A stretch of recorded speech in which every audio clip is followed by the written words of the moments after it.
Welcome to Career Tools. Today's topic, email and the high I. Here we go.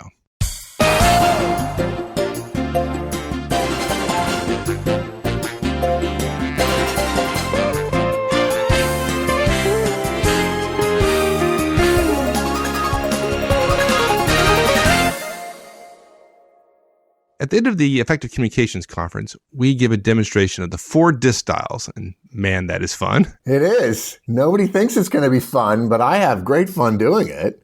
Yeah. And people have a great fun watching you do it. So you go through and you kind of role play the 4 styles and how they think of and treat email.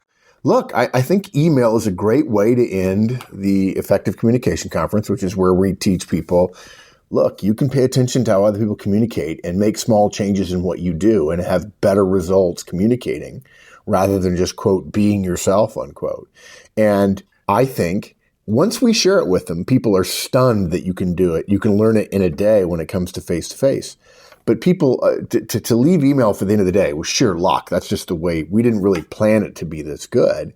But the end result is, at the end of the day, people are really tired. They've been on their feet for 6-7 hours practicing. And then we do that, and we do email, and they are blown away because everyone forgets that email is communication and that you literally have an assumption about email that it's writing, so it's different, or no, that's just email and everybody's the same on email, or no, people don't have their own styles in email.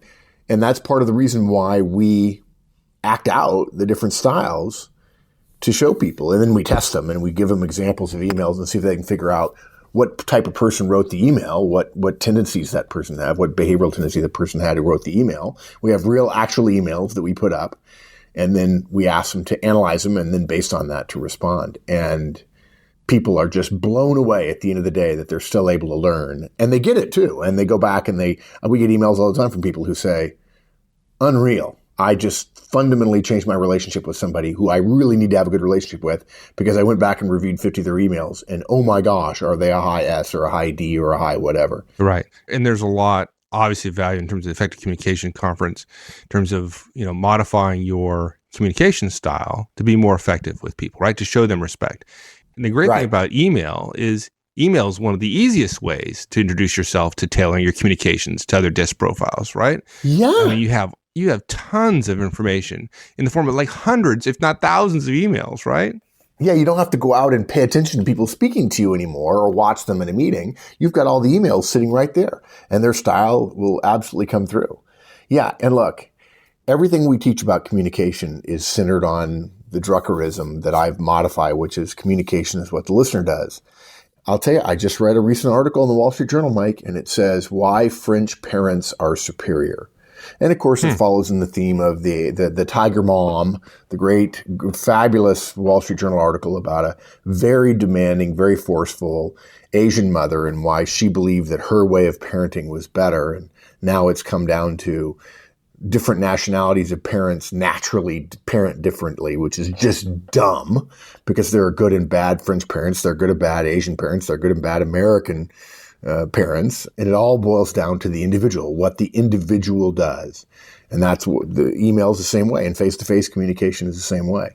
You can look at anybody and pay attention to their style, and instead of thinking, oh, they're young or they're old or they're black or they're white or they're a man or they're a woman or they're an engineer or they're a marketer, you can actually look at how they talk to you in email, and you can draw a conclusion that will cause you to be more effective in your communication back with them. So, like you said, it's astounding. People are just blown away, and you can learn it in an hour, hour and a half. Yeah. Right. Or we can learn it in, a 30 or 40 minute podcast. Yeah, at least one part of it. Yeah. Yeah. So let's do 3 parts. First of all, we want to share with you what high I's are thinking about when they think about email. And of course, it's going to include the word squirrel. And then we're going to talk about how to tailor your responses, what you can do in an email to be more effective with a high I. And then lastly, we'll give you an example or two.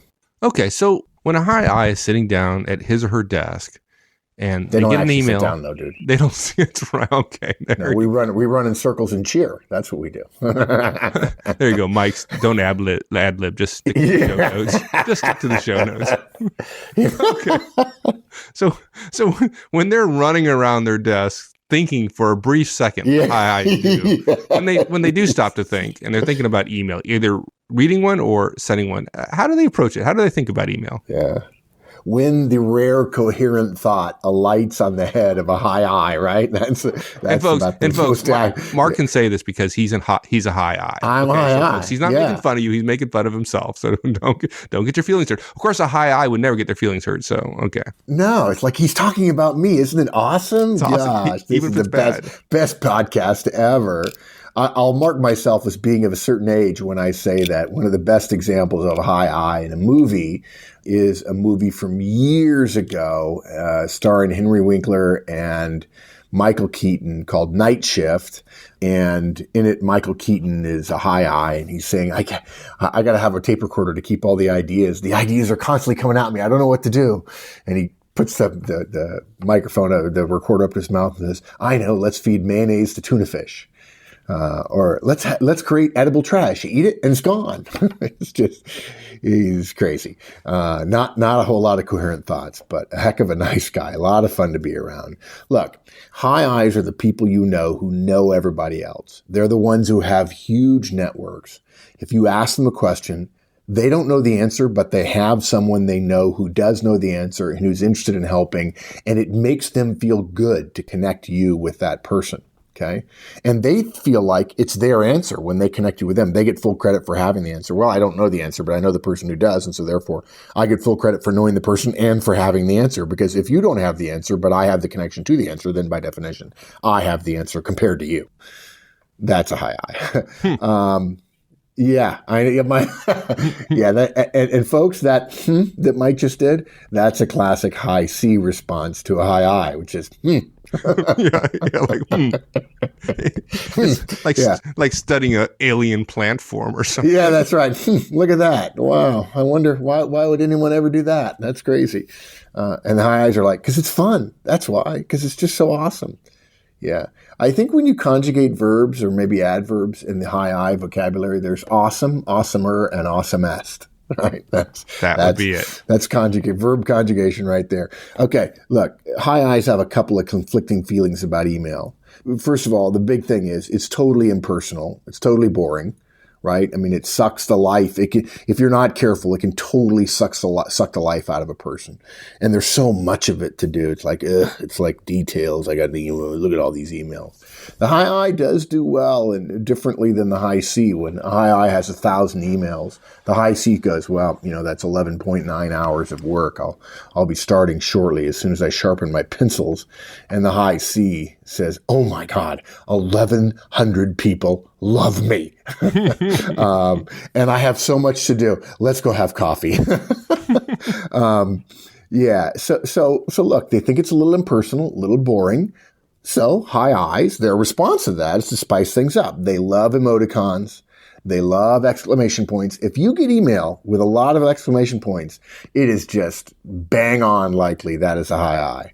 They love embellishments, right? Anything, little indentations, color, signature blocks with little guys in them that smiley faces that are animated and so on.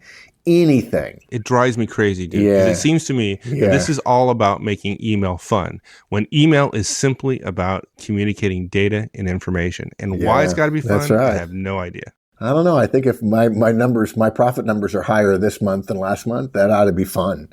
Of course, from your perspective, if the data is better, then it's better. It doesn't have to be fun. It's just better. There you go. But from my perspective, if you could make it big and red and make it dance, I mean, what's not more fun about that? It's awesomer. Yeah, awesomer. Awesomest, maybe. Yeah, awesomer. Yeah. But the other side that high I loves about email is when you want to get in touch with 50 of your friends, email rocks. I mean, look, send out a joke to like 500 people. Dude, I mean, email literally, internet and email jump-started comedy. I mean, jokes go around the world at the speed of the internet. It's mind-boggling. I mean, you send out a joke and later in the same day you get the joke back. And the person, it went through so many people, they don't even know it started with you first thing in the morning. It's like... If you're high I.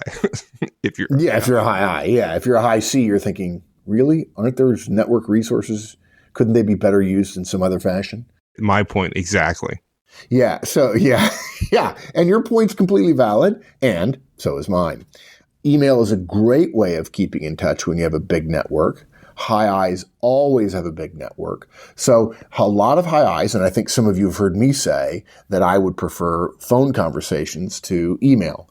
Don't get us wrong. High I's know the value of email. They know the leverage that it gets. They know that email is a huge part of communication, and so they're going to do a lot of email. They're just going to make their email more fun, more exciting, more personable, more jazzy, a little bit less professional in the minds of the stick-in-the-mud high C's and high D's of the world that don't have a heart. They think it's all about the brain. Okay. Yeah, and look, folks, I may be a high I, and I know that what happens sometimes with high I's is the quantity of communication goes way up. Often with email and distros and sending out jokes and asking everybody, hey, does anybody know about X or Y or Z? I'll never forget a high C came to me once. This was years ago to an insurance client.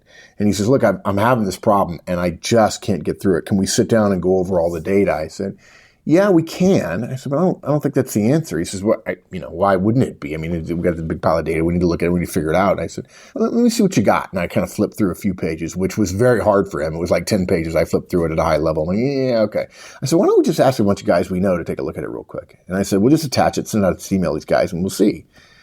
He's like, well, what are they going to do with it? I said, I don't know, but we'll see. I mean, it's internal stuff. It's not confidential or anything. He's like, yeah, I don't think that'll do any good. I mean, within 5 minutes, we had an answer back. And one guy said, oh, that's easy. It's this.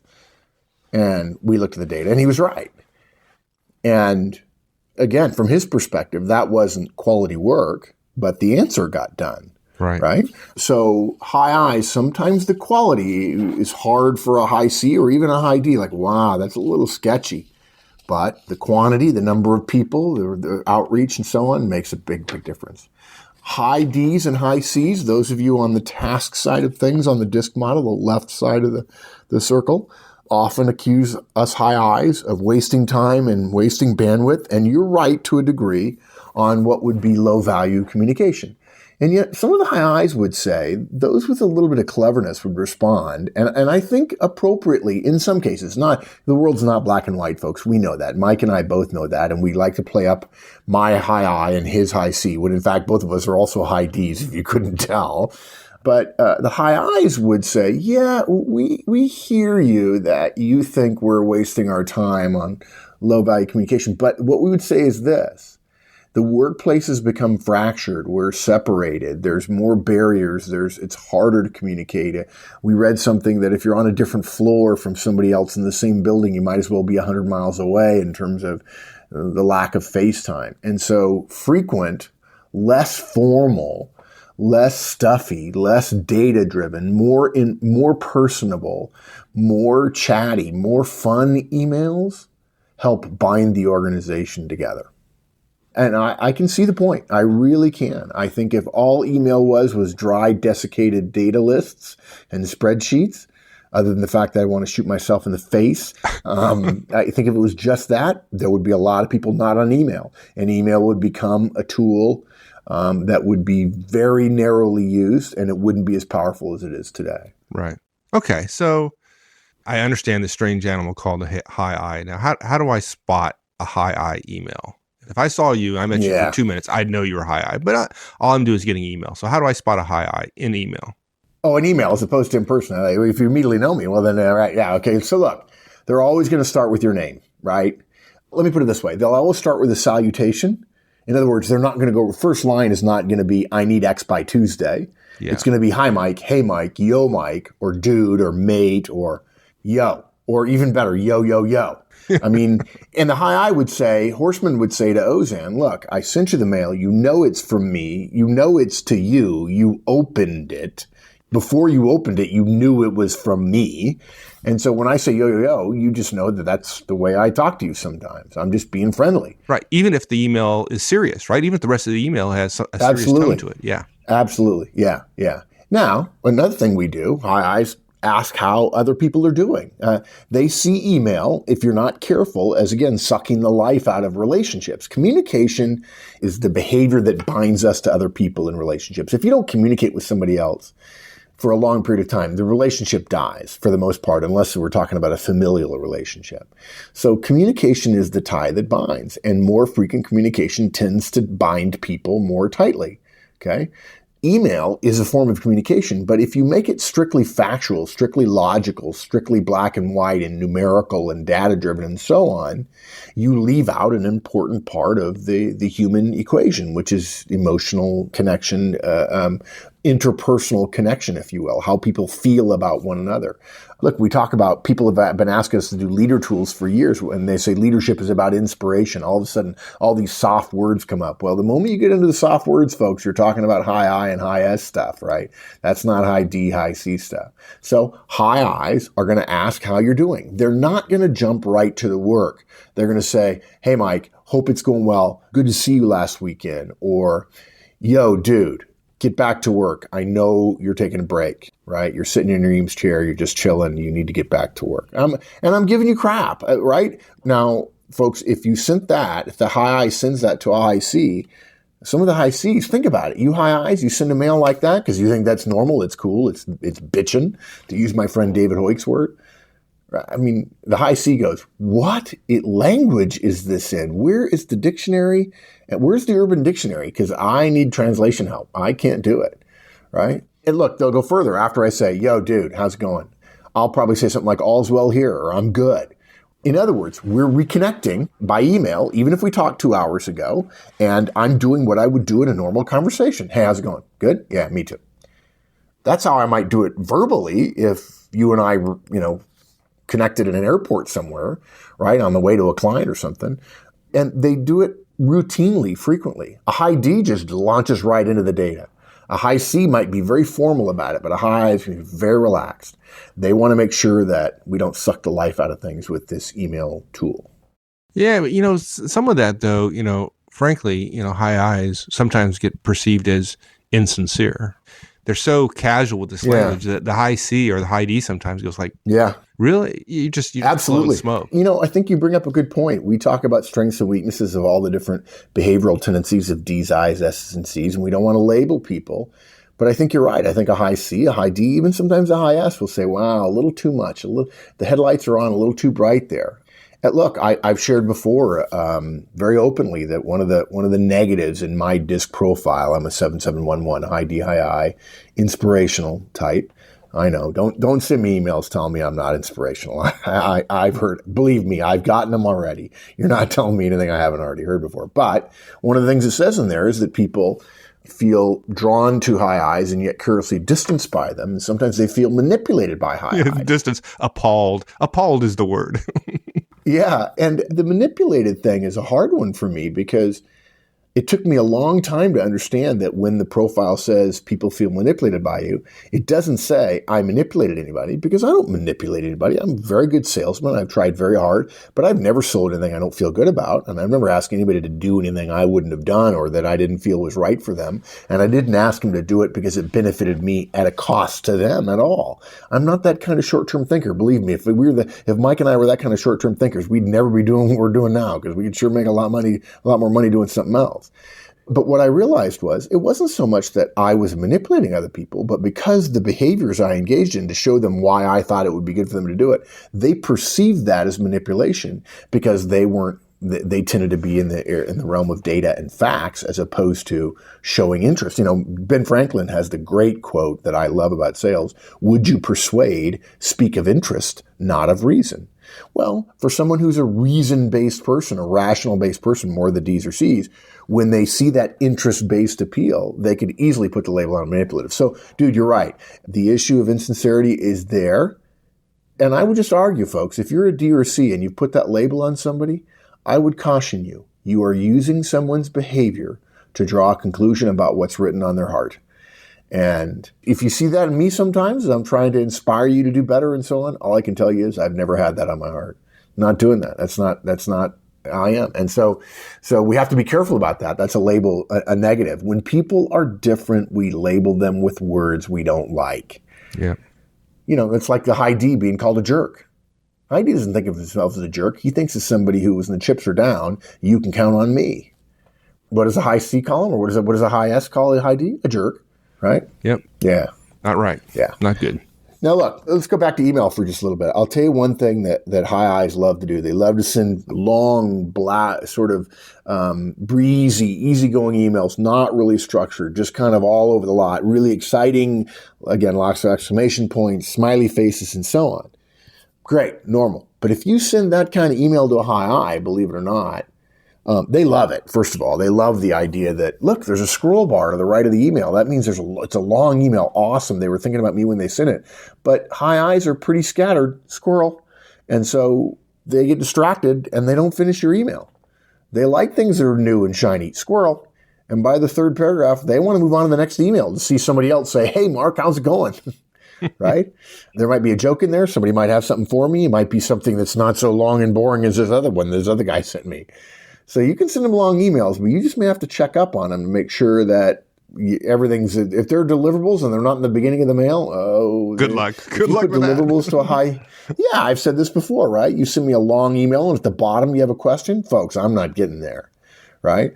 And something else too. We don't like attachments. That's just way too detailed for us. Now, we're oversimplifying here, folks. We know there are plenty of times at work that an attachment is necessary. High Cs think attachments are necessary every 30 seconds just to balance the world's karma. High eyes don't like them at all, and between the two of them, they work out about right. So if you send a high eye a bunch of attachments, they're not going to read them. They're not going to read as many of the attachments, if any of them, that the high S will. The D and the I won't read an attachment. And frankly, I mean, it takes time to download them. I got to go get coffee. I got to go to Starbucks. I'm busy. And then when I come back, I got newer, shinier, cooler emails to read than yours. New jokes to read and send out. Oh yeah, jokes, dude, jokes. I think high eyes exist just to tick off high Cs using up clock cycles and CPU, server time, and storage space with YouTube videos and fail blog videos and iCan has cheeseburger videos. Jokes are great, okay? High eyes do not see this as a waste of time. They see it again as connecting. They want to connect with you. They want to make you laugh. They make you laugh. Why wouldn't you like somebody who makes you laugh? What? How could that be bad? Right. If you like the person, then you're more likely willing to do what the high eye needs you to do. Right. So there you go. Exactly. Yeah, exactly. Yeah. He doesn't seem very smart, but man, he's a good guy. I'll help him. He's a good guy. I mean, how many times have you said to yourself, yeah, I'll do it. He's a good guy. As opposed to, nah, not helping that guy. He's kind of a jerk. My high C says that I've done it too many times. Yeah. So look, unfortunately, what that means is high eyes get a lot of email. Because of that and because they're distracted pretty easily, they're not really good at replying to email. If you send an email and you don't get an answer in the time you expect from a high eye, you're probably going to have to follow up in writing or follow up in person or call them on the phone. And they'll want to chat with you while they're on the phone. And by the way, they'll be texting and sending emails while they're chatting with you on the phone. So don't be surprised if they're distracted. And look, when they sign their emails, every possible method of communication will be listed in their signature block. Their email, their desk phone, their mailing address, their cube location, their IM, their Skype, their BB, their cell, their other cell, their other cell, right? I mean, it's Twitter, Facebook, you name it. Twitter, Facebook me, call me. Yeah. For high eyes, communication is everything. More communication is better. I love that part. They want to be in touch. And for a high D or high C, it's not the kind of in touch that you might want, but for a high I, it works.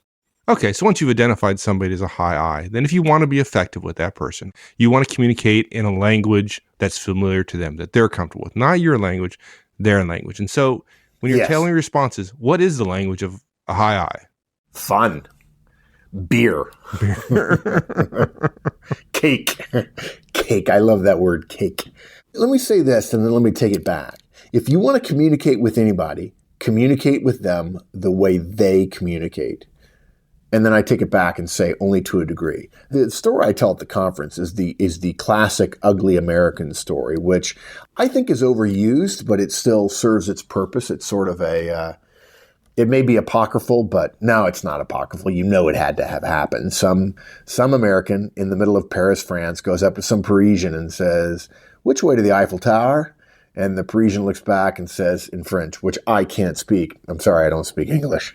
Or he probably even better, a Frenchman, to their credit, would say, I'm sorry, I only speak French, right? He wouldn't say, I don't speak English. He would say, I only speak French. He wouldn't even say, I only speak French. He says, I only speak French, Italian, German, and 3 or 4 other languages, but he would leave out English, meaning any cultured person would speak any language other than yours, American. But anyway. I'm glad you didn't use your Joey French. Oh, Joe, yeah. Blee, blee, blee, blee, flifant, floubli. Yeah. So what does the American do when the Frenchman says back in French, blah, blah, blah, blah, blah? He says, hey, listen to me, Frenchie. Which way to the Eiffel Tower? In other words, he talks louder and slower in a worse American dialect. That's the classic ugly American story. And I know it's not apocryphal. Please, someone from Paris, write me a story about something like that happened with Americans. It'll make my day.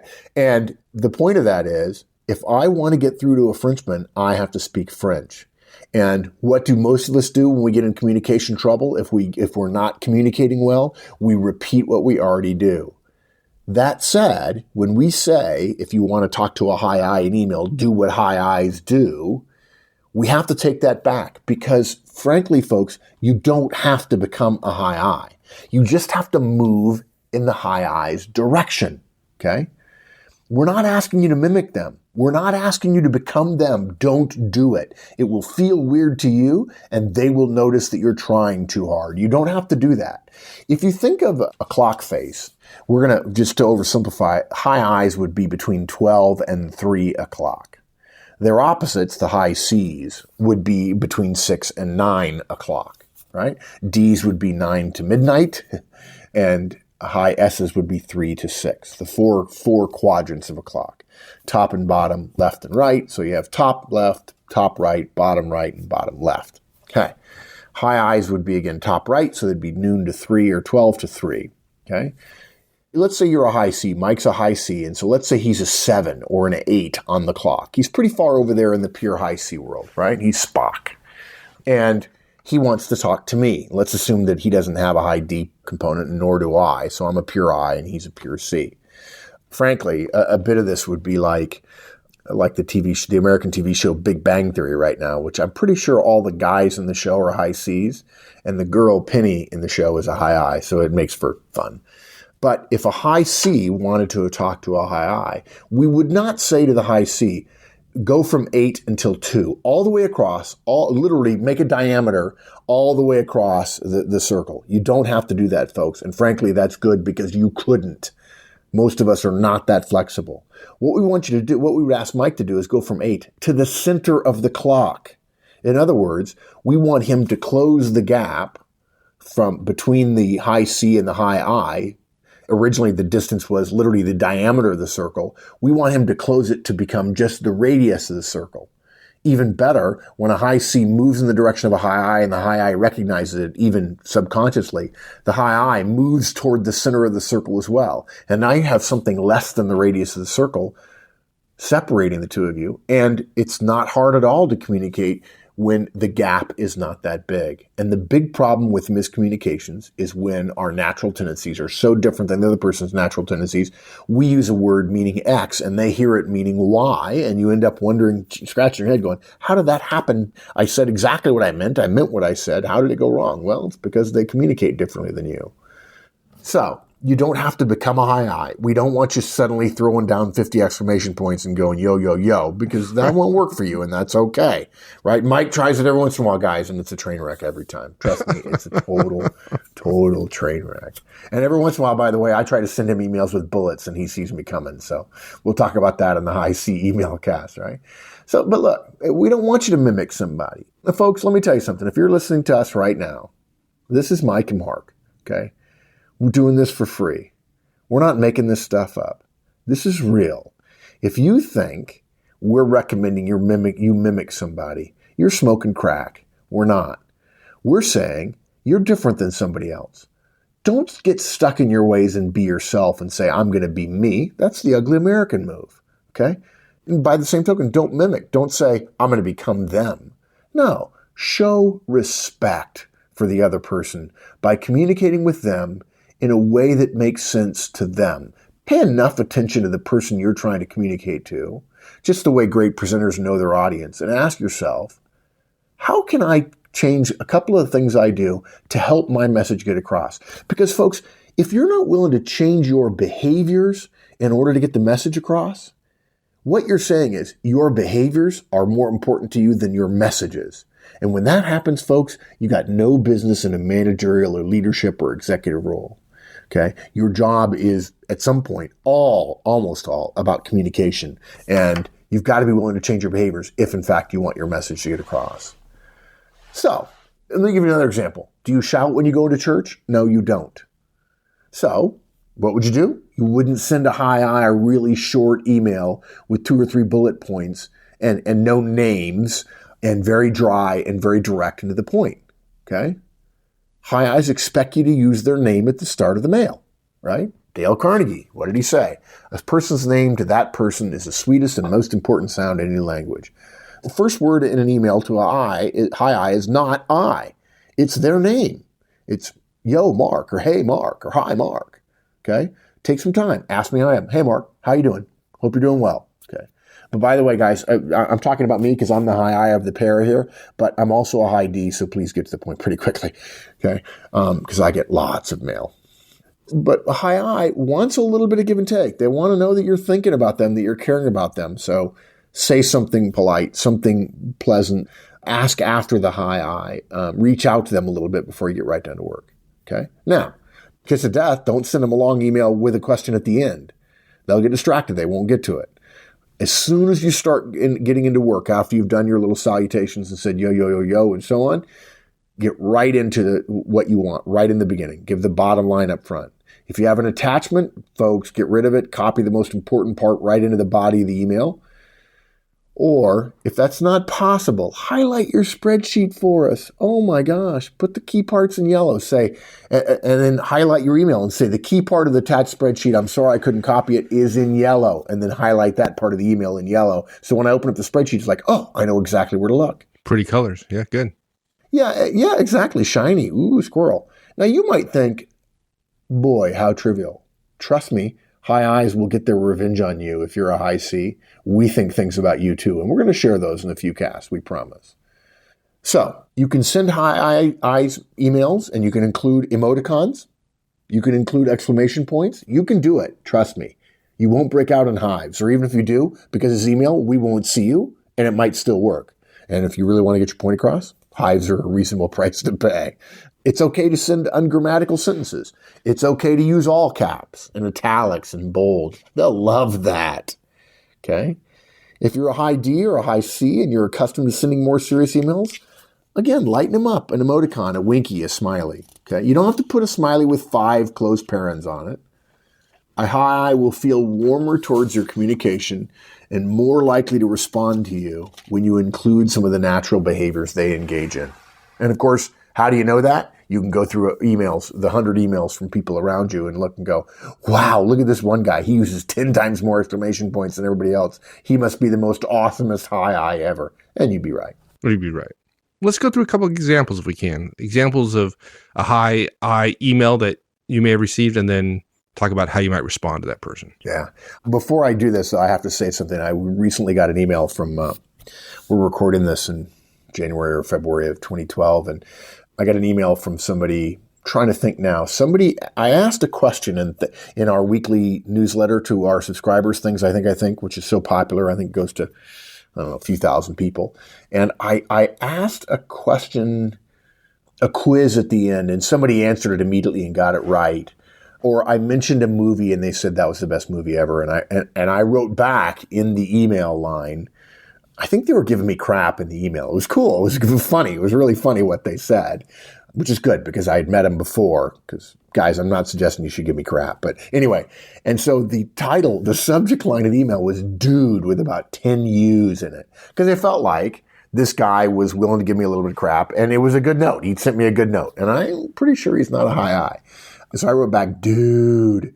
Then I get copied on an email exchange between Wendy and Maggie, where Maggie asks Wendy, does Mark know this person? Do they have some sort of relationship beyond just their individual, they're a licensee or they've been to a conference or whatever? And Wendy's writes back, well, apparently so. He started the email with dude. And the answer was, I didn't really know the guy that well, but I knew who he was, but it was funny. Okay, you asked for an example? Is that what you asked for? Yep, exactly. Yeah, okay, all right. So here's an example of a hi email. Starts out with, hey, Barb, with 4 exclamation points. Rockin' offsite last week. I had an epic time. Bob and Carol and I were up until 5 a.m. totally going over everything. Multiple smiley faces. Bob's going to get us ticket to the ball game next week. You want to come? Be awesome. Okay. Not want to come, wanna come. Wanna, yeah, W-A, yeah, those of you with individual licenses, you'll love it. It's very relaxed typing. And next, new paragraph. Okay, so do you have the figures for Q2? Need them by the end of tomorrow for the boss, dude. Next paragraph. Later, alligator. Signed Jim. And then there's a desk phone, cell phone, BB, cube number, address, IM, and Skype. And both IM and Skype are Jim Dude. Jim Dude.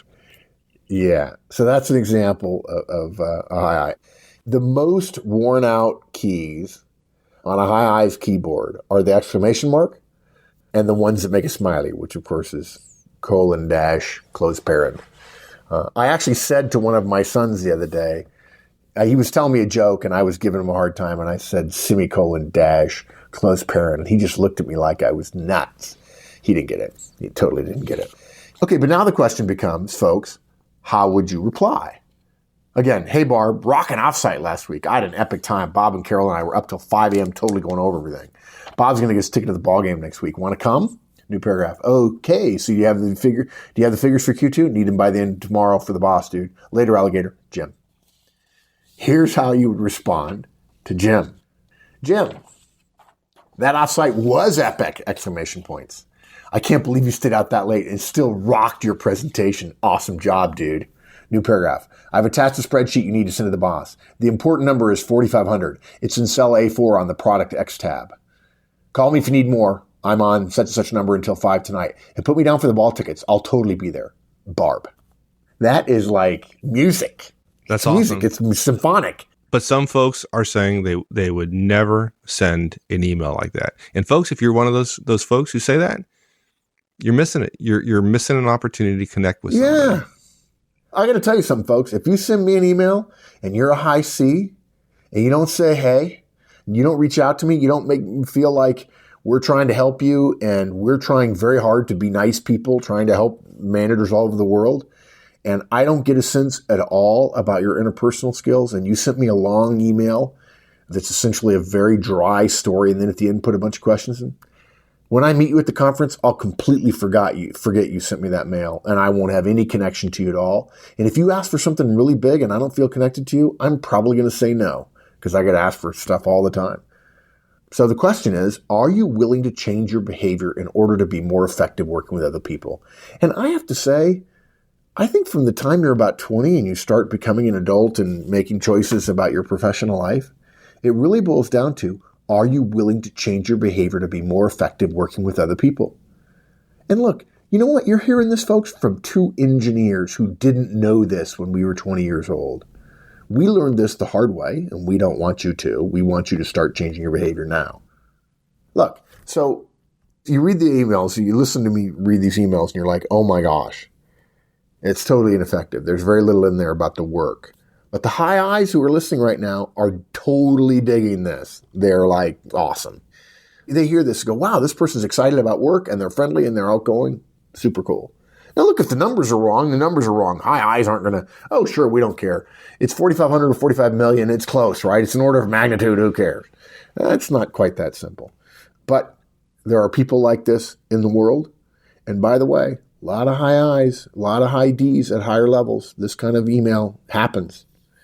And that's it, really. The more you think carefully about how other people communicate in email, the easier it will be for you to shave off the rough edges of your relationships. You have to pay attention to how they email you. You have to be willing to tailor your responses. Communication by email is something we do every day. Communication alone, simply by volume, folks, is the thing you do the most at work. It's the thing you do most frequently. working on making it more effective is a no-brainer good value choice. Any amount of time you spend becoming a better communicator will pay off with bigger benefits later. No question. Absolutely. And that, my friends, is one awesome, totally bitchin', rockin' rad cast, let me tell you. Dude, you totally rocked, man. Totally. Dude, we rocked it. We rocked it. And a high C Ozan came along for the ride. And I got no problem with that because more is cooler. More is cooler. Awesomest. All right, dude. Awesomest podcast ever. Oh, we're going to get mails about this for years. If this is the first email somebody hears from us, we're going to lose listeners. Yeah, not good. And folks, if you're a brand new listener and you don't know what we're talking about in terms of DISC, go check out the DISC podcast. Yeah. Right. All right, dude. Later. Thanks, dude. Later. Bye. Thanks, everyone. That's it. We'll see you next week. In the meantime, have a great one. So long.